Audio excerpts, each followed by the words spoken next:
नमस्कार, नौकिंग न्यूज़.com में आपका स्वागत है। मैं हूं गृजेश वशिष्ठ। भारतीय जनता पार्टी और उसके समर्थक आज इस देश में भारत विभाजन दिवस मना रहे हैं। भारत विभाजन विभाजन विभीषिका दिवस। तो वो ये याद दिलाना चाहते हैं इस देश को कि इस देश में विभाजन के समय किस तरह की विभीषिका हुई थी, किस तरह की तबाही हुई थी, किस तरह से बहुत सारे लोग मारे गए थे, किस तरह से इंसान हैवान बन गया था। और इसके साथ-साथ एक नैरेटिव भी अलग-अलग तरह से मार्केट में आ रहा है, जिसमें बताया जा रहा है, कुछ लोग कहते हैं कि नेहरू और गांधी के कारण हो गया, कुछ लोग कह रहे हैं जिन्ना के कारण हो गया, कुछ लोग कह रहे हैं आरएसएस के कारण हो गया। तो अगर आप इतिहास में झांके तो शायद आपको एक बेहतर तस्वीर मिल सके। आप देख रहे होंगे दूसरे विंडो में मेरे साथ जाने-माने इतिहास के जानकार, इतिहासविद, इतिहास के अध्येता डॉक्टर राम पुनियानी हैं। आज हम उनसे समझने की कोशिश करेंगे। डॉक्टर साहब, आपसे सबसे पहला सवाल जो है ना मेरा वो यही है कि क्या नेहरू और जिन्ना की आपसी जो रंजिश थी, रस्साकशी थी और महात्मा गांधी का उनके प्रति जो प्रेम था, उसके कारण भारत का विभाजन हुआ। ये एक धारणा बड़ी संख्या में आप व्हाट्सएप पे दूसरी जगहों पे लोगों के अंदर है। देखिए, ये भारत के विभाजन को देखने का सबसे सतही रवैया है, जिसमें किसी प्रकार की कोई सच्चाई नहीं। क्योंकि भारत का विभाजन एक बहुत बड़े कैनवास के रूप में है, जिसमें बहुत सारी प्रक्रियाएँ 19वीं शताब्दी के अंत से शुरू हुई, जहाँ एक मुस्लिम राष्ट्र की कल्पना आई, हिंदू राष्ट्र की कल्पना आई, भारतीय राष्ट्र की कल्पना आई। तो हिंदू राष्ट्र और मुस्लिम राष्ट्र की जो कल्पना आई, उसी की परिणति हुई पाकिस्तान के बनने में, उसी की परिणति हुई बीच में बाद में सावरकर भी लिखते हैं कि यहाँ 2 राष्ट्र हैं, एक हिंदू है, एक मुस्लिम है। तो इसमें बहुत सारी प्रक्रिया है। ये तो आखिरी प्रोपेगेंडा का एक तरीका है, जिसमें गांधी जी को पकड़ लिया जाता है और उसका नेहरू नेहरू के प्रति उनके प्रेम को पकड़ लिया जाता है। मैं खुद ये मानता हूँ, ये जो व्यक्ति थे, गांधी, नेहरू, पटेल, सुभाष चंद्र बोस, ये इनका जो ओहदा था, ये प्राइम मिनिस्टर और ऐसे पदों से बहुत ऊपर था।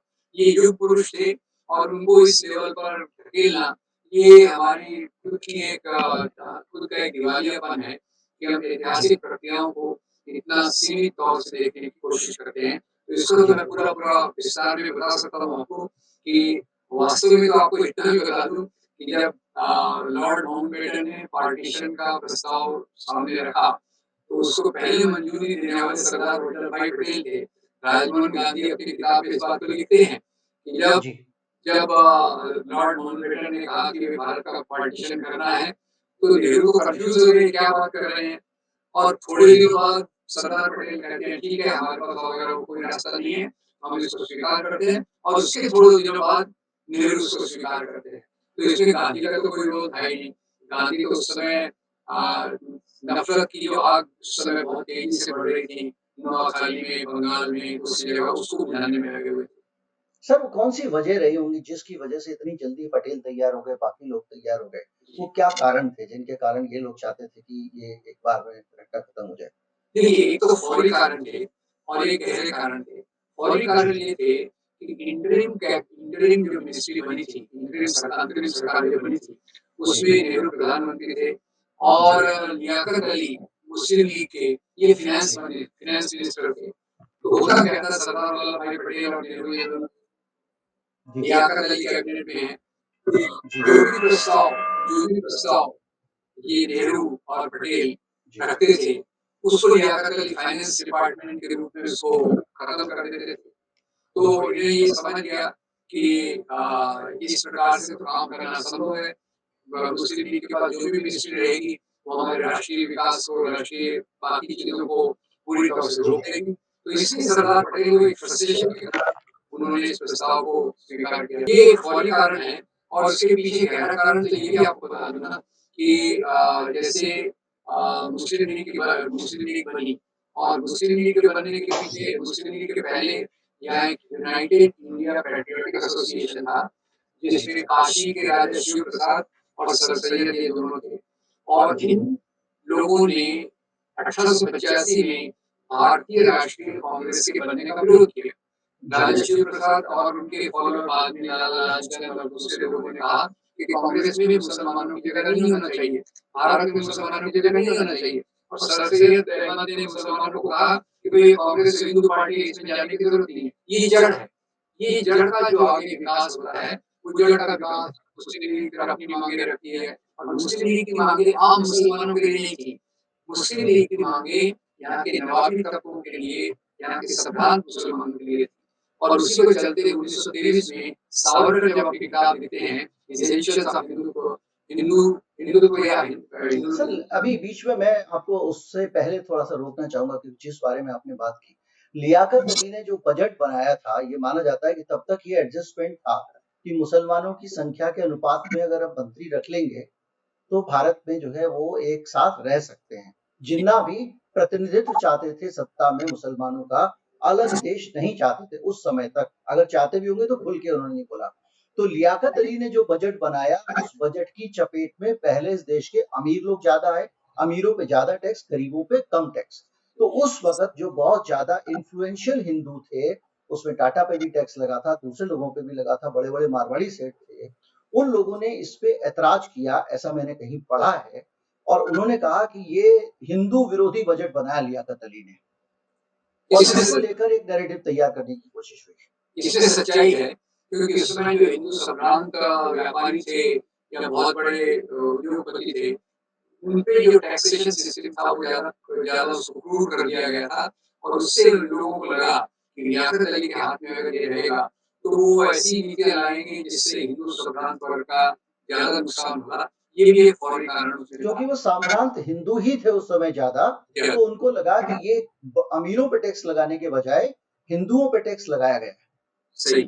तो ये उसमें देखने का नज़रिया, सांप्रदायिक देखने का नज़रिया तो यही था कि यहाँ जहाँ संभ्रांत लोगों पे लगता था, वो पूरी कम्युनिटी को अपनी चपेट में ले लेते थे और उसके आधार पे उन्होंने कहा कि ये लियाकत अली का जो बजट है, वो हिंदुओं का विरोधी है।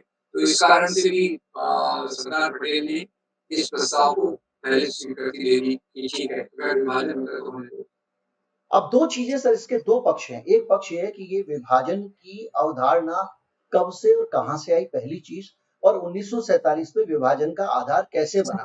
तो हम जाते हैं तो 1908 का भाई परमानंद का बयान मिलता है, जिसमें वो कहते हैं कि सिंध के बाद की सरहद को अफगानिस्तान से मिला दिया जाए, जिसमें उत्तर पश्चिमी सीमावर्ती इलाकों को शामिल करके एक महाल मुस्लिम राज्य बना दो और इनको अलग कर लो। जो लोग हिंदू वहां पे रहते हैं वो यहाँ आ जाएं और जो मुसलमान यहाँ रहते हैं वो वहां चले जाएं। तो 1908 में भाई परमानंद ने पहली बार दो राष्ट्र की कल्पना सामने रखी। भाई परमानंद के किससे क्या कनेक्शन थे, आरएसएस से क्या कनेक्शन थे, आरएसएस उनसे कैसे इंस्पायर करती थी, यह अलग मसला है। अभी यह है कि क्या आप इसकी तस्दीक करते हैं, आपने कहीं ऐसा पढ़ा? जी, जी मैंने पढ़ा है। ये भाई भाई परमानंद बाद में जाकर हिंदू महासभा के अध्यक्ष बने और उनका जो अध्यक्षीय भाषण है 1930 के दशक में 37 या 38 का, उसमें वो तो खास स्टेटमेंट देते हैं कि मैं मोहम्मद अली जिन्ना से पूरा सहमत हूँ, जब वो कहते हैं कि यहाँ 2 राष्ट्र हैं और इसमें कोई गलत बात नहीं है कि गलत वो लोग हैं जो मान के चल रहे हैं कि यहाँ एक ही राष्ट्र है। यानी गलत भारतीय राष्ट्रीय कांग्रेस, महात्मा गांधी है जो एक राष्ट्र मान के चल रहे हैं। तो ये जो भाई परमानंद है और वो 1908 की बात है और 1937-38 में भी उनका भारतीय हिंदू महासभा के अध्यक्ष के रूप में यही बयान है कि मैं और जिन्ना इस बात पर सहमत है कि यहाँ 2 राष्ट्र हैं और जो एक राष्ट्र की बात करते हैं, हम उनसे सहमत नहीं। 37 का जो हिंदू महासभा का अधिवेशन था उसमें, और उससे पहले 33 के अधिवेशन में वीर सावरकर ने जोर शोर से मांग रखी। 37 में उन्होंने लिखा, उन्होंने कहा फिलहाल हिंदुस्तान में दो प्रतिद्वंदी राष्ट्र पास पास रह रहे हैं। ये सावरकर ने कहा, कई अपरिपक्व राजनीतिक यह मानकर गलती कर रहे हैं कि हिंदुस्तान पहले से ही एक है, सद्भावपूर्ण राष्ट्र के रूप में ढल गया है, या सिर्फ हमारी इच्छा से ही इस रूप में ढल जाएगा। ये कतई नहीं माना जा सकता। हिंदुस्तान एकता में पिरोया हुआ मिला जुला राष्ट्र है, बल्कि इसके विपरीत हिंदुस्तान में मुख्य तौर पर दो राष्ट्र हैं, एक हिंदू एक मुसलमान। वी.डी. सावरकर 1937 के हिंदू महासभा सम्मेलन में ये भाषण देते हैं और वो इच्छा जताते हैं कि अलग अलग देश दोनों के लिए हो जाए। तो ये जो एक बड़ा कैनवास अगर आप विभाजन का देखें, तो ये भी 47 से पहले, 40 का दशक शुरू होने से पहले एक अवधारणा थी, एक विचारधारा थी जो उसको पुश कर रही थी। आपके इस बारे में क्या राय है? देखिए, ये आपको 1937 से बहुत आगे आ गया। 1923 की मैं आपको बात बताता हूँ। जी, जी, मुंजे 1923 साहब। में 1923 में सावरकर की किताब आई थी, हिंदुत्व और हूँ से हिंदू, जिसको आज एसेंशियल्स ऑफ हिंदुइज़्म के नाम पे प्रस्तुत किया जाता है। उसमें भी उन्होंने यही बात कही थी, कि यहाँ 2 राष्ट्र, यही सेम बात उन्होंने 1923 में कह चुके थे। तो ये बात नहीं है कि केवल ये मुस्लिम लीग की तरफ से बात है। मुस्लिम लीग तो कोशिश कर रही थी वहाँ के मुस्लिम मुस्लिम सम्भ्रांत लोगों की, कि भाई हमको भी पूरे अधिकार मिलना चाहिए। जबकि हिंदू महासभा आरएसएस का कहना था कि ये हिंदू राष्ट्र है, यहाँ 2 राष्ट्र हैं, पर हिंदू यहाँ प्राधान्य है, तो मुसलमानों को यहाँ दुय्यम दर्जे के रूप में रहना चाहिए। और 1938 में ये गोलवलकर इसी बात को और खतरनाक तरीके से कहते हैं। वो तो कहते हैं कि भई राष्ट्र बनाना है तो हमारा रास्ता वही है जो हिटलर ने किया। हिटलर ने जो किया वही 1938 में we are our nation of defined में गोलवलकर लिखते हैं कि मुसलमानों को पूरी तौर से पूरी तौर से हिंदू राष्ट्र के मातहत रहना होगा। हिंदू राष्ट्र की पूरी बातों को मानना पड़ेगा। अगर वो इस बात को नहीं मानते, तो उनको दुनिया दर्जे की नागरिकता भी दी जानी चाहिए। ये तो लगातार एक के बाद एक अगर आप देखें। जिस 23 की आप बात कर रहे हो, उसी 23 में बीएस मुंजे, वो कहते हैं जैसे इंग्लैंड अंग्रेजों का है, फ्रांस फ्रांसीसियों का है, जर्मनी जर्मन का है, वो अगर हिंदू संगठित हो जाते हैं तो अंग्रेज और उनके पिट्ठू मुसलमानों को वश में किया जा सकता है। वो कहते थे मुसलमान अंग्रेजों के पिट्ठू हैं, और अब के बाद हिंदू अपना संसार बनाएंगे और शुद्धि तथा संगठन द्वारा फलेंगे फूलेंगे। ये बीएस मुंजे कहते हैं। एक चीज इस पूरे के पूरे घटनाक्रम के बीच में जो समझ में आती है, हम लोग इसको धर्म के नजरिए से तो देख रहे हैं कि हिंदूवादी ये चाहते थे, मुसलमानवादी ये चाहते थे, लेकिन यहाँ पे क्लास की भी मर्जी थी। जो एलीट था, मुसलमानों का एलीट और हिंदुओं का एलीट, मुसलमानों के अंदर के अमीर और बड़े लोग और हिंदुओं के अंदर के अमीर और बड़े लोग, जिन्ना को शराब पीते थे, सुअर का मांस खाते थे, सिगार पीते थे, वो सारी चीजें जो इस्लाम में वर्जित है वो करते थे। लेकिन ये सब बड़े लोग मिलकर एक एजेंडा पुश कर रहे थे जिसके अंदर उनके पास सत्ता में बनने की संभावनाएं बन जाए, उनके पास सरकार में आने की ताकत बन जाए। आपके नजर में ये मेरा विश्लेषण कितना सही है? देखिए, इस विश्लेषण में मैं पूरी तरह से सहमत हूँ, सिर्फ उसमें एक बात ऐड करना चाहता हूँ। ये जो एलीट है, ये ज़्यादातर राजा, नवाब, जमींदार, जागीरदारों में से आए थे। और जो इधर से भारतीय राष्ट्रवाद विकसित हो रहा था, यहाँ के पूंजीपति, मजदूर वर्ग, शिक्षित वर्ग, वो स्वतंत्रता, समानता, बंधुता के मूल्यों को एलिमेंट्री तरीके से ले जा रहे थे। और जबकि राजा, नवाब, जमींदार, जागीरदार हिंदू हो या मुसलमान, ये जन्मजात ऊंच-नीच में मानते थे। इसीलिए उनके सोचने का तरीका पूरा अलग था। और इसको डॉक्टर अम्बेडकर ने बहुत अच्छे से समराइज़ किया है। उन्होंने कहा कि भई एक तरफ सावरकर हैं, एक तरफ जिन्ना है, और दोनों के विचारों में, मूलभूत विचारों में कोई फ़र्क नहीं। तो आपने इस बात को जो कहा वो बिल्कुल कील के सिर पर ठोकने के जैसा है, क्योंकि मुख्य मुद्दा हिंदू-मुसलमान का नहीं था। मुख्य मुद्दा था यहाँ के सवर्ण, जमींदार वर्गों से आए हुए लोगों का, और उभरते हुए भारतीय राष्ट्र का। उभरते हुए भारतीय राष्ट्रवाद के लोग एक राष्ट्र में मानते थे, हिंदू को नाम मुसलमान नहीं मानते थे, हिंदू और मुसलमान मानते थे। जबकि सवर्ण मुस्लिम, संभ्रांत मुस्लिम, ये अपनी सत्ता को बरकरार रखने के लिए, मूल्यों को बरकरार रखने के लिए मुस्लिम राष्ट्र की बात करते थे। और उसी और प्रकार हिंदू भी लियाकत अली के बजट का विरोध करना हिंदुओं के अमीर लोगों का कारण इसलिए बना कि उनको लगा कि भाई ये तो समानता लाए दे रहा है, ये तो गरीब आदमी के हित में बजट ला रहा है, अमीर आदमी से टैक्स ले रहा है। तो वो जो अमीर लोग थे उस देश में, जो एलिट थे, एक तो सत्ताधारी क्लास होती है, एक एलिट क्लास जो होती है, जो अभिजात्य वर्ग होता है, जैसे दिल्ली में लुटियन के जोन के लोग आज भी हैं। तो ये लोग जो है ये अपनी सत्ता के गणित में रहना चाहते थे और इनको लगता था कि भैया दो राज्य राष्ट्र बन जाए या तीन बन जाए, हमको सत्ता करने का अवसर मिलना चाहिए। अगर भारत एक रहेगा तो हमारी उतनी नहीं चलेगी। हो सकता है हमको प्रधानमंत्री बनने को ना मिले, हो सकता है हमको गृह मंत्री बनने को ना मिले, हो सकता है कि ये लोग सरकार में आ जाए तो हमारी बात ना माने, हम ट्रांसफर, बदली, तबादले, जो कुछ भी एलिट क्लास करता है, कमीशन, जी। दलाली, वो सब ना कर पाए। इसलिए वो चाहते थे कि ये बढ़ जाए। ऐसा ऐसा पूरा जितना मैंने पढ़ा उसके हिसाब से मुझे लग रहा है। देखिए, उसमें एक ही बात जोड़ना चाहता हूँ कि खास तौर से मुस्लिम लीग, हिंदू महासभा और आरएसएस, इनका मुख्य विरोध जो था, वो समानता के मूल्यों से था। क्योंकि भारतीय राष्ट्रीय आंदोलन का एक बड़ा स्तंभ रहा है समानता का। ये समानता अलग-अलग धर्मों के बीच में हो, जातियों के बीच में हो, पुरुष और स्त्रियों के बीच में हो, ये सब समानता के आधार पे चल रहा था। जब जिस एलिट की बात आप कर रहे हैं, उनकी बिगिनिंग होती है राजा जमींदारों से और बाद में जिन्ना जैसे एडुकेटेड लोग उसमें बाद में शामिल हो जाते हैं। तो वो मुख्य है कि उनके मुद्दे ही जन्मजात उस चीज़ को मानने वाले होते हैं और भारतीय राष्ट्रवाद जो है, वो बराबरी के आधार पे चलता है, जो कि इन एलीट को स्वीकृत नहीं होता। इसलिए वो अपने नज़रिए से सोचते हैं, हिंदू महासभा आरएसएस अपने नज़रिए से सोचती है कि कैसे पुराने मूल्य बने रहें, नई भाषा में। मुस्लिम लीग अपने तरीके से सोचती है, और जैसे मैंने कहा उसको दोहराऊँगा कि अम्बेडकर इस विश्लेषण को बिल्कुल समझ जाते हैं, कि वो सावरकर हो या जिन्ना हो, उनमें मूलभूत रूप से विचारों में कोई फ़र्क नहीं है और वो विचार यही है। विचार यही अब है हम अब हम अगर अंग्रेजों की भूमिका पे आए, जी। तो अंग्रेजों की जेल में जब सावरकर थे, इससे हमको ये समझने में मदद मिलेगी जो सावरकर साहब हैं या जो आपके जिन्ना साहब हैं, इन लोगों को किस तरह से अंग्रेजों से समर्थन मिला हुआ था जब वो इस देश को बांटने की बात कर रहे थे।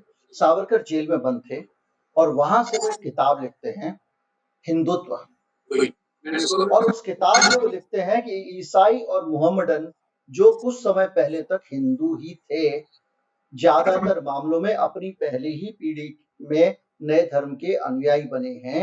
भले ही वो हमसे साझा पितृभूमि का दावा करें, लेकिन और लगभग शुद्ध हिंदू खून और मूल का दावा करें, लेकिन उन्होंने एक नई संस्कृति अपनाई है। इस वजह से ये हिंदू नहीं कहे जा सकती। आज तो आरएसएस कहता है कि हम सबके पूर्वज एक ही थे, ये था वो था, लेकिन वो कहते हैं फिर भी अलग रहना पड़ेगा। एक नए धर्म अपनाने के बाद उन्हें हिंदू संस्कृति को पूरी तरह छोड़ दिया है और उनके आदर्श तथा जीवन को देखने का उनका नजरिया बदल गया है। वे अब हमसे मेल नहीं खाते, इसलिए उन्हें हिंदू नहीं कहा जा सकता। जेल में सावरकर हैं, अंग्रेज उनको ये सब लिखने के लिए, किताब लिखने की परमिशन देते हैं। जी। और अंग्रेज आप जानते हैं कि बौद्धिक मामलों में अंग्रेज क्या कहा जाएगा, क्या लिखा जाएगा, इस पर सख्त निगरानी रखते थे। जी। तो सावरकर को आश्चर्यजनक रूप से ये परमिशन मिल जाती है और वो जेल से किताब लिख के भी ये हिंदू मुसलमान का जो डिवाइड है उसको पुश करने की कोशिश करते हैं। जिन्ना के बारे में भी इस तरह की बहुत सारे दृष्टांत हैं जिसमें अंग्रेज जिन्ना को सपोर्ट कर रहे थे विभाजन के मामले में। आपकी क्या इसमें ओपिनियन है? देखिए, इसमें आपने जो सावरकर का कोट किया है लंबा, उसको मैं समराइज़ करके कहूँगा, सावरकर जो परिभाषा देते हैं, उसमें वो पितृभूमि और पुण्य भूमि कह लेते हैं। वो कहते हैं कि हिंदुओं की पितृभूमि भी यही है, पुण्य भूमि भी यही है और जबकि क्रिश्चियन और मुसलमानों की पुण्य भूमि यरूशलेम और मक्का में है, इसलिए वो इस देश को बिलॉन्ग नहीं करते, ये एक बात। और दूसरा, अंग्रेज़ इसमें बहुत चालाक थे। मेरी मान्यता में तो भारत के विभाजन का सबसे बड़ा कोई अगर कल्प्रिट है, तो British policy. British policy of divide and rule जिसने एक तरफ से मुस्लिम लीग को एनकरेज किया, दूसरी तरफ से हिंदू महासभा को एनकरेज किया, आरएसएस को एनकरेज किया। मतलब पीछे से सतही तौर पे आप देखिए, इन्होंने कभी भी इन पे कोई डिप्रेशन, कोई इन पे दमनकारी नीतियों को कभी भी ये नहीं किया। और आगे चल के मैं थोड़ा अभी ये बताने की कोशिश करूँगा कि उनका एक और भी उद्देश्य था।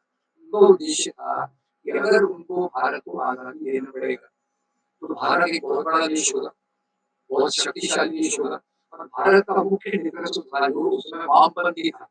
ज़्यादातर आज़ादी के आंदोलन जो भी दुनिया में हुए हैं, वो वामपंथी नेतृत्व में हुए हैं। आप चाइना में देखिए, वियतनाम में देखिए, भारत में भी मुख्य लीडरशिप में सुभाष चंद्र बोस हो, जयप्रकाश नारायण हो, जवाहरलाल नेहरू हो, ये ज़्यादा सोशलिज्म वगैरह में विश्वास रखते थे। तो अंग्रेज़ों को लगता था कि आज़ादी के बाद ये सोवियत ब्लॉक को ज्वाइन करेंगे।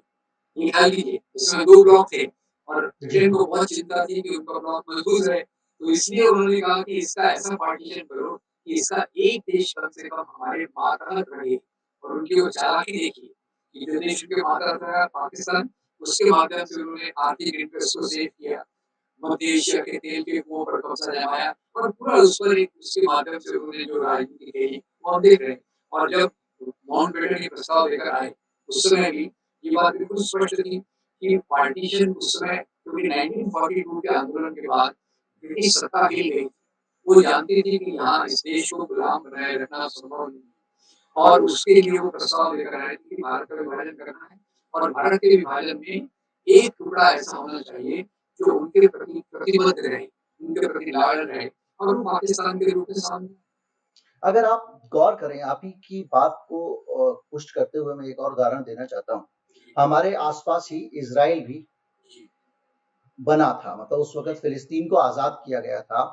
फिलिस्तीन के अंदर से इज़राइल को निकाला गया और उसको 3 तरफ से घेर दिया गया, इज़राइल से फिलिस्तीन को, और उनके बीच में, ताकि हमेशा कॉन्फ्लिक्ट चलता रहे। हमको 2 तरफ से पाकिस्तान से घेरा गया। एक तरफ बांग्लादेश बना दिया जो पूर्वी पाकिस्तान था, दूसरी तरफ पश्चिमी पाकिस्तान बना दिया। तो हम हमेशा दोनों तरफ से संघर्ष में घिरे रहे। भारत की लीडरशिप ने इसको समझदारी से काम लेके पूर्वी पाकिस्तान को मुक्त करा दिया, तो आज हम सुरक्षित हैं। इजराइल में फिलिस्तीन का जो हाल हुआ है वो भारत का हो सकता था, अंग्रेज यही चाहते, सिकुड़ता चला जाता धीरे धीरे करके, और उन्होंने पाकिस्तान की मदद भी की, जिस तरह की के हथियार दिए गए हैं और दूसरी चीजें दी गई हैं पाकिस्तान को, क्योंकि रूस का एक सपोर्ट था भारत, इसलिए वो सरवाइव किया उसने, और दूसरी तरफ से अपनी घेराबंदी खत्म कर दी। तो अंग्रेज जो है वो जा तो रहे थे, लेकिन वो चाहते थे ये कमजोर देश रहे ताकि इसको कंट्रोल करना आसान हो।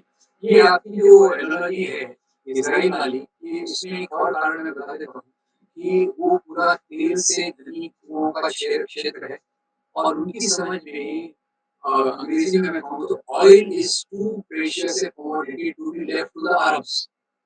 ये उनकी समझ थी। तेल इतना महत्वपूर्ण चीज है कि इसको अरबों के हाथ नहीं छोड़ा जा सकता। इसीलिए उन्होंने अपने चौकीदार के रूप में इजराइल को किया, पैलेस्टाइन को छोटा-छोटा करके वहाँ इजराइल बनाया, और वो इजराइल के माध्यम से उस क्षेत्र को उन्होंने कंट्रोल किया। इधर से पाकिस्तान के माध्यम से भी उन्होंने वही राजनीति करी। तो ये तो उनकी जो दूरदर्शी राजनीति थी, उन्होंने उसके कारण भारत में भी वही परिस्थिति पैदा की कि भारत भी इतना मजबूत ना हो। तो आपकी बात को मैं सहमत हूँ कि एक तरफ पाकिस्तान, एक तरफ वेस्ट पाकिस्तान, दूसरी तरफ ईस्ट पाकिस्तान। अब ये सौभाग्य की बात है कि धर्म के नाम का राष्ट्रवाद चलता नहीं है, तो पाकिस्तान 2 टुकड़ों में टूट गया। उसमें इंदिरा गांधी का भी बहुत महत्वपूर्ण रोल था। और ईस्ट पाकिस्तान जो अभी बांग्लादेश है, वो इतना होस्टाइल नहीं है। वो मेरे ख्याल से भारत के प्रति ज़्यादा एक मैत्रीपूर्ण संबंध स्वाभाविक रूप से रखता है। तो वो हमारे लिए एक बहुत अच्छी बात है। पर ब्रिटिश अगर चाहते, ब्रिटिश की तो मंशा यही थी कि भारत कमजोर हो। अब ये बात और है कि भारत की जो लीडरशिप आई, उन्होंने इंडस्ट्रियल डेवलपमेंट, नहीं, वो औद्योगिक कश्मीर को भी आजाद करके ही गए थे हमारे सिर पे। जी, जी। उनका इसीलिए तो अब कश्मीर को, अब लोग कहते हैं कि नेहरू ने ये नहीं किया, उन्हें कश्मीर को उस वक्त मिला ही नहीं जा सकता था, उसको स्वतंत्र छोड़ा था अंग्रेजों ने।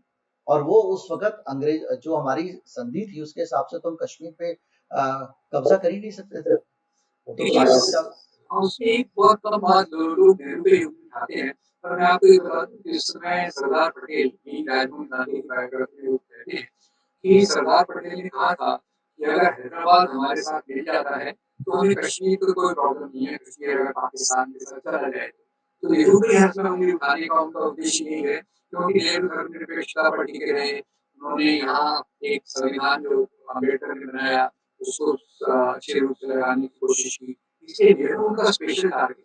पर जबकि ये नीतियों में आप देखें तो नेहरू और पटेल साथ-साथ चल रहे थे, कई चीज़ों को पटेल पहले भाप देते थे। उसमें सर एक और कारण भी था, क्योंकि भारत जो एक सोशलिस्ट ब्लॉक में था, रूस के साथ रहता था, रूस से उसके संबंध अच्छे होते थे। तो जो अमेरिका परस्त और पश्चिम परस्त जो फोर्सेस थी, उन्होंने पूरी तरह से यहाँ पे आरएसएस को, बीजेपी को, एक राइटिस्ट आइडियोलॉजी को पुश किया, मदद की, खड़ा किया, ताकि वो जो है उसको काउंटर करे। तो हमेशा ये रहने वाला था कि जो लोग सोवियत ब्लॉक के लोग थे, उन सबको आरएसएस क्रिटिसाइज करता रहा है, अंग्रेज भी करते रहे हैं और आरएसएस आज भी कर रहा है। हर चीज में ये वामपंथी झामपंथी जो बोला जाता है, उसके पीछे वजह यही है।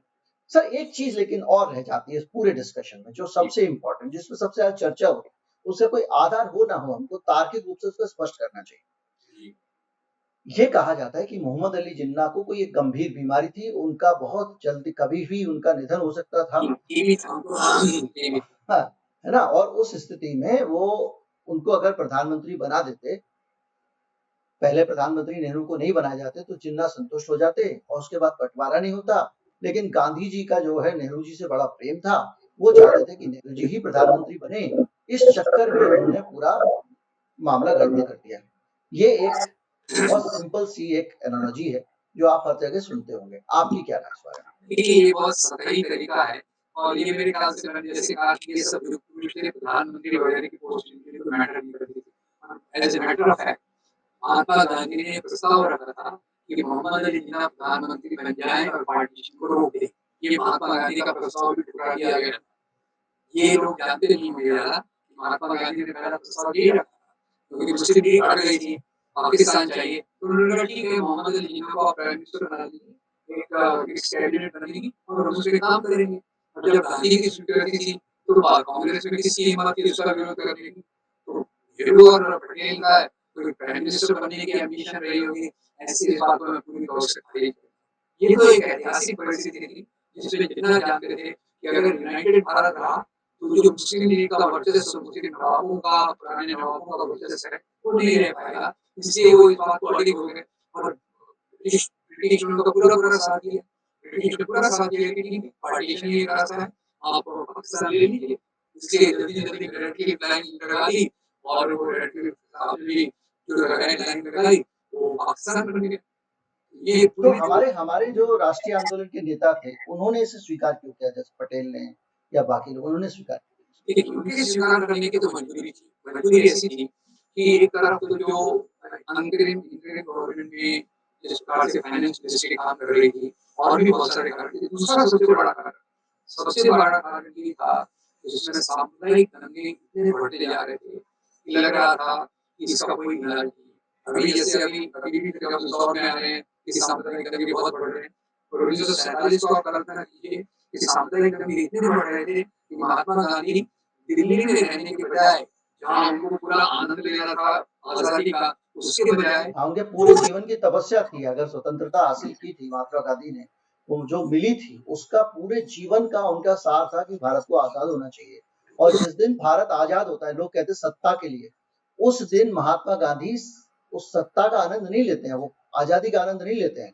वो वहाँ बंगाल में नोआखाली में जाके हिंदू मुसलमानों के दंगे शांत कराने के लिए वहाँ कैंप करते हैं। आज हम मणिपुर हम देख रहे हैं, एक-एक शब्द प्रधानमंत्री का सुनने के लिए हम लोग जब तरस जाते हैं। ऐसे दौर में उनको याद आती है कि हमारे देश के नेता ऐसे थे जो सत्ता को छोड़कर, सत्ता दूर है, वो वहां शांति की स्थापना में लगे। देखिए, सामुदायिक दंगों का जो उभार उस समय हुआ और सामुदायिक दंगों का उभार उस समय दोनों प्रकार की सामुदायिक ताकतें मजबूत थी। आज का सवाल नहीं है क्या एक प्रकार की सामुदायिक ताकत मजबूत है।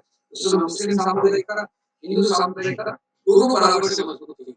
और महात्मा गांधी अपना, जैसे आपने बिल्कुल सही कहा, जीवन भर की तपस्या दिल्ली में रह गई और वो इन क्षेत्रों में रहे। ये भारतीय नेतृत्व की तीसरी मजबूरी थी कि उनको पार्टीशन को स्वीकार करना। पार्टीशन को उन्होंने कोई खुशी से स्वीकार नहीं किया, ये उनकी एक मजबूरी थी। और देखिए, महात्मा गांधी तो आपकी तरह सोचते रहे कि ये टेम्परेरी मामला है, थोड़े दिन हो जाएगा, मैं पाकिस्तान चला जाऊंगा, उनको फिर से दोस्ती बना के ले आऊंगा। ये याद रखिए, महात्मा गांधी युग पुरुष और उनके साथ मौलाना अबुल कलाम आजाद, वो एक व्यक्ति थे जिन्होंने पार्टीशन का समर्थन कभी भी नहीं किया। आखिर तक उन्होंने कहा भारत का पार्टीशन नहीं होना चाहिए। तो सवाल ये है कि भारतीय नेतृत्व उस समय जो नेहरू और पटेल के हाथ में था, उनकी मजबूरी थी। और ये रियल रियल पॉलिटिक्स का एक सिचुएशन था। अंग्रेजों की ताकत के सामने उन्हें इस बात को स्वीकार करना पड़ा कि भारत का पार्टीशन हो और वो कॉलोनियल पावर्स का मेन रोल था। जी, जी। बहुत-बहुत शुक्रिया सर, बहुत-बहुत धन्यवाद। आज हम काफ़ी तस्वीर साफ कर पाए। उम्मीद करते हैं कि कुछ लोगों को, इस देश के थोड़े से ही लोगों को हमारी वजह से शायद पता लग पाए कि पार्टीशन के हालात कैसे हुए, इस देश में पार्टीशन के लिए वातावरण कैसे धीरे-धीरे लगातार बनाया गया, कैसे अंग्रेज़ों का समर्थन उस वातावरण को मिला, कैसे हमारे जो नेता थे दोनों पक्षों के उस वक़्त, वो अमीरों के शिकंजे में जकड़े हुए थे और अमीर चाहते थे कि देश बढ़ जाए ताकि उनकी जो सत्ता है वो कायम रहे। कैसे इस देश में जो लोग इस देश को एक रखना चाहते थे, उन्हीं लोगों को विभाजन का जिम्मेदार ठहरा दिया गया। सर, बहुत-बहुत शुक्रिया, आपने समय निकाला और बेशकीमती जानकारियाँ दी और आपका जो अध्ययन है उसका लाभ समय-समय पर हमारे दर्शकों को मिलता रहेगा, ऐसा उम्मीद करते हैं। जरूर जरूर, नमस्कार। धन्यवाद धन्यवाद।